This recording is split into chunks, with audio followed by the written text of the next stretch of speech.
Good morning बच्चों। आज 18 मई है। मैं आपको हिंदी साहित्य का पाठ 5 मिठाई वाला पढ़ाने जा रही हूँ।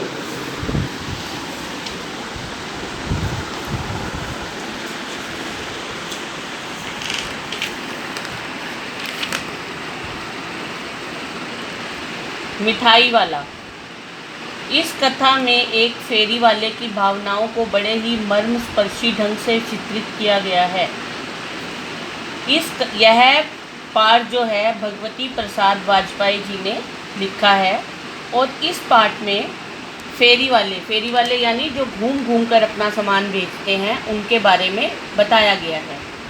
वह फेरी वाला खिलौने बेचने जाता है और बड़े विचित्र ढंग से गाकर कहता है, बच्चों को बहलाने वाला खिलौने वाला। उसकी आवाज़ सुनकर हलचल मच जाती है।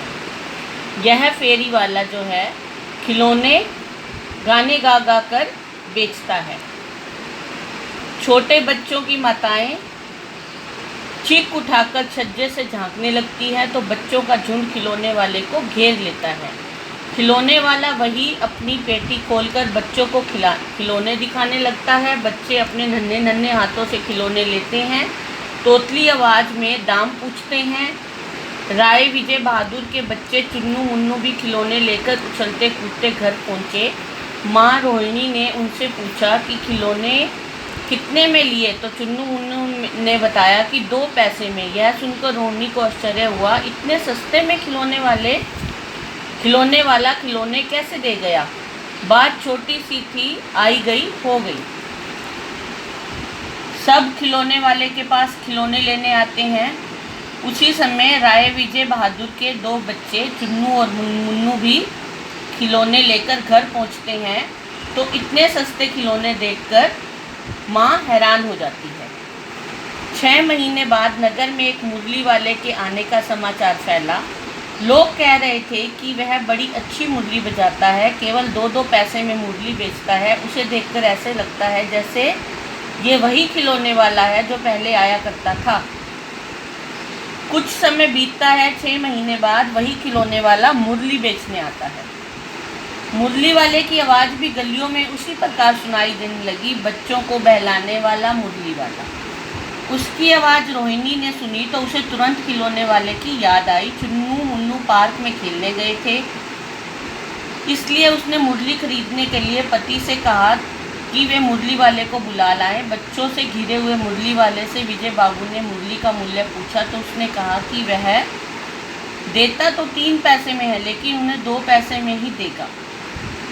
यह सुनकर विजय बाबू मुस्कुरा उठे। उन्होंने कहा, देते तो सबको इसी दाम में हो, लेकिन एहसान मेरे ऊपर लाद रहे हो।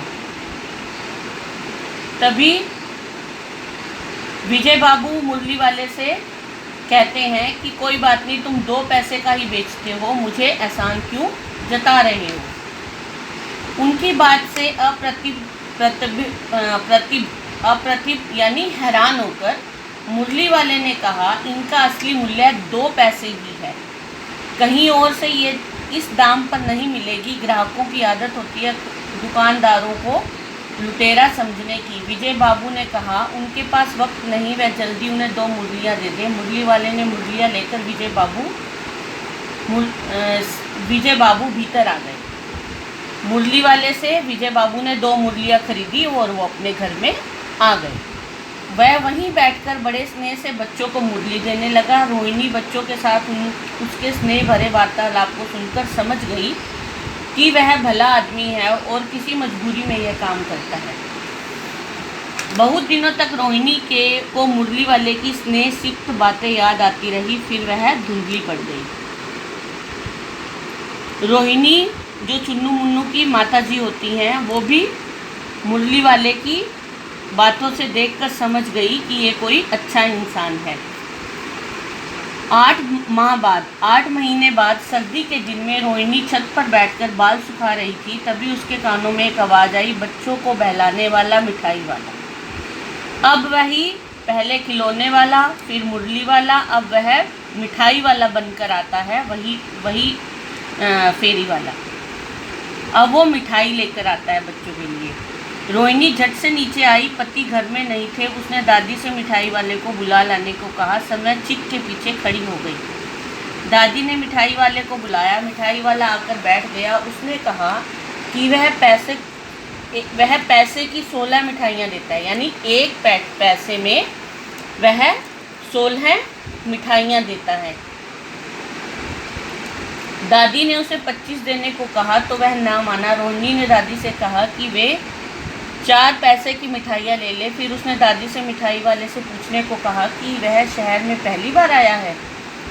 उसकी बातें सुनकर मिठाई वाले ने बताया पहले खिलौने और मुरली लेकर भी आ चुका है। रोहिणी ने उससे फिर पूछा कि इन व्यवसायों से भला उसे क्या मिलता है।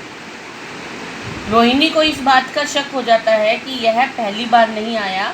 पूछने पर मिठाई वाला भी बताता है कि पहले मैं खिलौने बेचता था, फिर मैंने मुरलियाँ बेची और इस बार मैं मिठाई बेच रहा हूँ। तो रोहिणी पूछती है कि इन छोटे छोटे कामों में तुम्हारा क्या बनता होगा।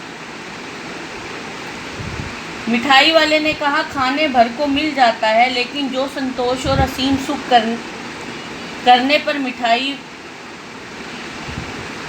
उसे प्राप्त होता है, उसके आगे धन कुछ नहीं। उसकी बातों से रोहिणी की उत्सुकता बढ़ गई।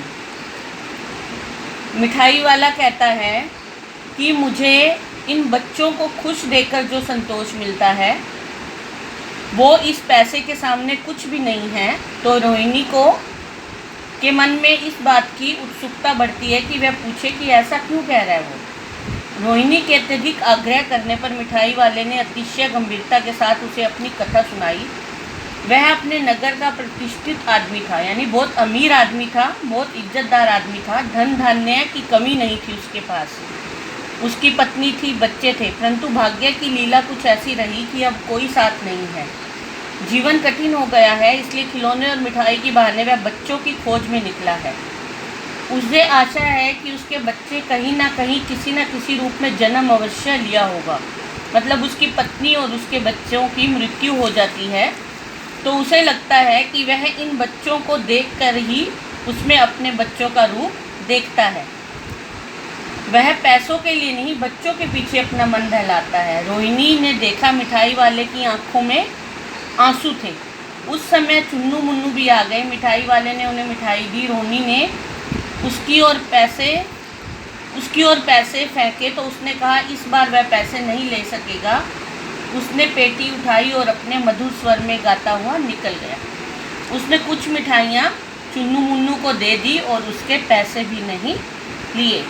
कहने का अर्थ ये है कि वह इन बच्चों में अपने बच्चों का रूप देखकर खुश हो जाता है। वह पैसों के लिए काम नहीं करता है।